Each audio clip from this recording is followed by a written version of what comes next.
pressing your seatbelts at this time as the aircraft is being refueled. At yung umangat sa taas mga kawaligtis, yan yung tinatawag natin spoiler. Sulit na sulit yung pamasahe mo dito. Babakasyon pala tayo ng Pinas mga kawaligtis. Kaya abangan natin yung mga mga adventure natin sa Pilipinas. Kung tatagal tayo dun mga kawaligtis, kaya mabalik tayo sa Qatar, mga katapusan na ng Marso. Ito na mga kawaligtis, bibiyahin na tayo hanggang airport. Tara!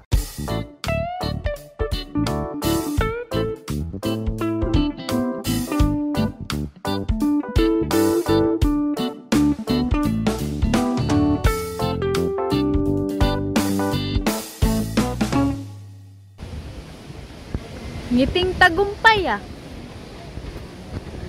Ngiting tagumpay? Pang ilang flight mo na ngayon? Mga kawaligtis, ito na. Uwi tayo ng Pinas. Magbabakasyon muna. Maghahanap tayo ng bangus dun sa palengke. Ngiting tagumpay ah. Eto na mga kawaligtis, seryoso na ako dito. Kasi hinahanap ko yung boarding gate namin. Bakit saka siyempre nagseryoso ako kasi wala akong nahanap na mamaw na bangus dito sa airport. Palingon-lingon ako baka may lumot pa diyan o mamaw na bangus. Pero wala talaga. Hanapin ko na lang yung boarding gate namin. Kaya seryoso ako mga kawaligtis. Nag-iisip ako kung saan ko hanapin talaga yung mamaw na bangus dito. Pero wala talaga. Pero siguro makikita ko na. Eto na yung boarding gate namin mga kawaligtis. Going to Manila. Sakay ng aeroplano? Sakay tayo ng bus papuntang Pilipinas. Papasok na tayo sa bus. Ingat. We like this. Why like this? Andun na yung bus. Pula yung ilaw. Ah. Galing ah. See? Economy. Ang bus dito may economy class. We ask that you remain seated and do not fasten your seatbelts at this time as the aircraft is being refueled. Customers seated in emergency. Eto mga kawaligtis, ituturo ko sa inyo kung paano maglagay ng seatbelt. Etong 5-star airline na sinakyan natin talagang napaka-the best. Ang dami ni may unan, may kumot ka na, may mga iba pang accessories, may toothbrush ka na. Ipapakita natin mamaya. Siyempre, dito muna tayo sa seatbelt. Parang di ko alam gamitin to. Baka di ko matanggal to pagbaba. Maiwan ako sa aeroplano. My goodness. At syempre, hindi pa lumilipad yung aeroplano. Syempre, may refreshing towel tayo para punasan ng ating mga mukha. Dahil sobrang pawis-pawis na tayo. At ito yung mga pouch nila mga kawaligtis. Tingnan natin yung laman. Ayan. May mga pangtakip sa mata mga kawaligtis. Ayan, pangtakip ng mata para kung sumatulog, kung maliliwanagan ka, lagay mo sa mata mo. At syempre kung nilalamig ka, may medyas tayo. Ganun kalupit tong 5-star airline. Napaka the best, world best airline. At syempre sa mga babawahong ninga, yan, may toothpaste at toothbrush na. At syempre naiingayan sa akin, may airplug. Eto na, sa ere na tayo. Lumipad tayo ng gabi mga kawaligtis. Kasi gabi sa Doha. 2 hours later. At syempre, hindi pwedeng walang pagkain kasi 9 hours yung biyahe natin. Ayan, napakasarap ng pagkain nilang mga kawaligtis. Sulit na sulit yung pamasahe mo dito. Napakasarap. May TV ka na. Tomorrow. Eto na mga kawaligtis, inabot na tayo ng araw dito sa ere. Talagang napakalayo ng biyahe natin sa Pilipinas. Nasa ibabaw tayo ng ulap. At para siguradong doon tayo sa Pinas papunta, eto, may mapa tayo. Yan oh, nakikita nyo Manila.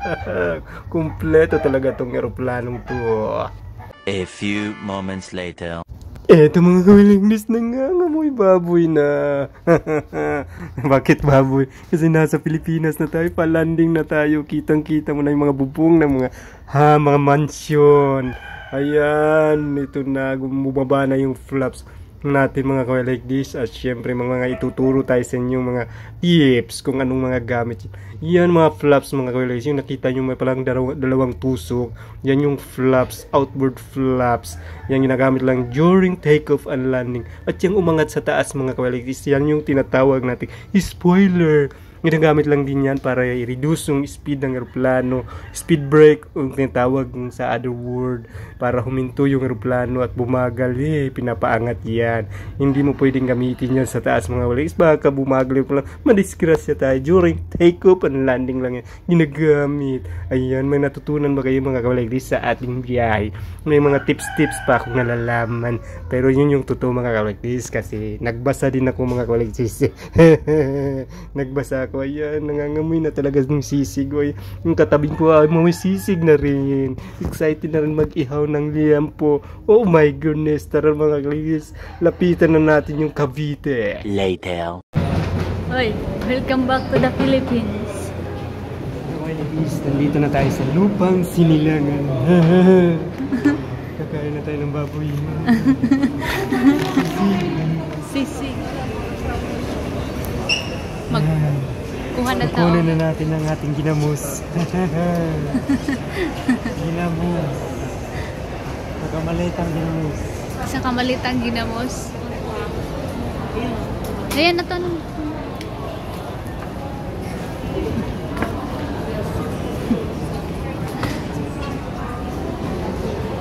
Ginamos ang sinigalig.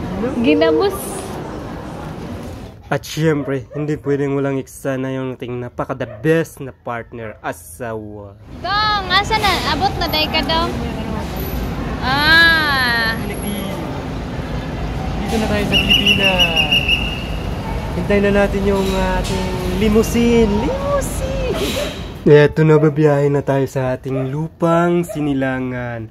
At syempre, palatandaan na nandito na tayo sa Pinas. Ano yan? Sa expressway makikita mo yan. Alam nyo na yan. Magbabayad tayo dyan. Diretso tayo sa tahungan. Yung mga tahong dyan, mga walis, napakasarap. 1 hour later. Are you safe after you? You're all safe now. Papa! Papa!